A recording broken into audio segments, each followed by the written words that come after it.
The next point is gonna not directly go against it, but it's gonna be a caveat to it, right? So number 6 is constantly, and when I say constantly, it literally never ends. If you watched my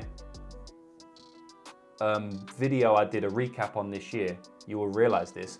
Constantly improve, right? So you want to constantly improve and adapt and try to become a good all-round bettor. If you've been following my content for a while, you will know that I always preach becoming a good all-round bettor.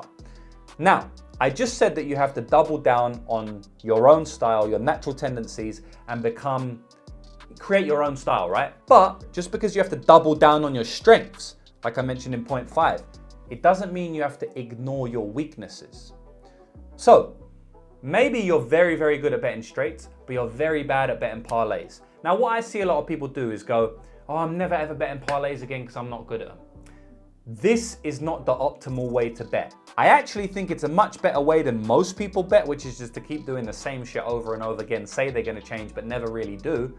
That's a big, big thing in betting and MMA betting in general. But it's not the optimal way to bet. We want to be betting optimally. We don't want to be betting good or decent or above average. We want to be betting optimally. And it's optimal to be able to bet and make profit on every single type of prop bet, every single type of straight parlay, every type of odds range, and every single weight class. Who's going to have more profit? Somebody that can only bet on straights, or someone that can bet on straights, props, and parlays? Obviously the latter, right? It's not a hard thing to understand.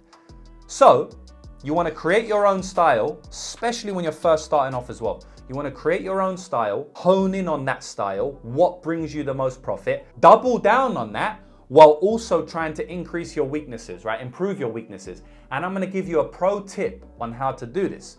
If you realize that you're really, really bad at betting parlays, or really bad at betting props, or really bad at betting a specific type of prop, stop putting money on it. If there's something that's really eating away at your bankroll, just don't put money on it.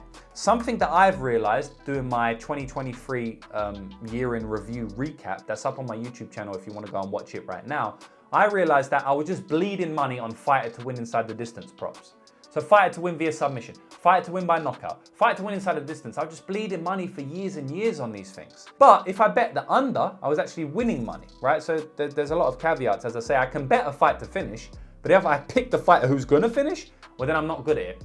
So going forward in 2024, I'm not gonna completely stop betting inside the distance props, right? If something stands out to me massively, then I probably will bet. But what I will more likely do, or what I will do, and more often, is that I'll find bets that, and this is what you can do, I'll find bets that I want to place when a fighter to win inside the distance, but I won't actually put my money on it. I won't risk my money on it because I've shown that it's a weakness of mine, right? I shouldn't be. What I should be doing instead is making a note on what bets I want to bet, and maybe after 3 months, after 6 months, going back and finding out, was that a good bet? I didn't make it though. I wanted to make it. Was it a good bet? Why did I make it? Would I have been profitable if I did make it? So in a sense, what you want to be doing is making fake bets on the areas which you're no good at, and then analyzing that data. And only when you see a clear improvement, right? Let's say I've just been losing money on inside the distance props, right? Instead of continuing to bet my money and lose money on inside the distance props, what I'll do is I'll start fake betting on these props, right? And then, only then, when I see myself start winning a lot of money on them, maybe then I'll start betting on them here, because now I've proven to myself that I've changed my strategy. If I just keep putting money on him, I might keep losing.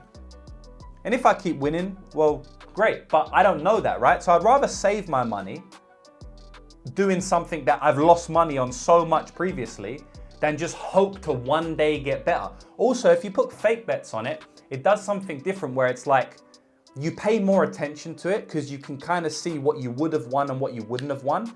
So I've done this many times, right? I've put fake bets on things. I've written down, all right, I would have bet that. Then if it wins, it's like, fuck, man, I would have won that. I should have bet it. So it makes you pay more attention to it, and it makes you pay more attention to your data analysis.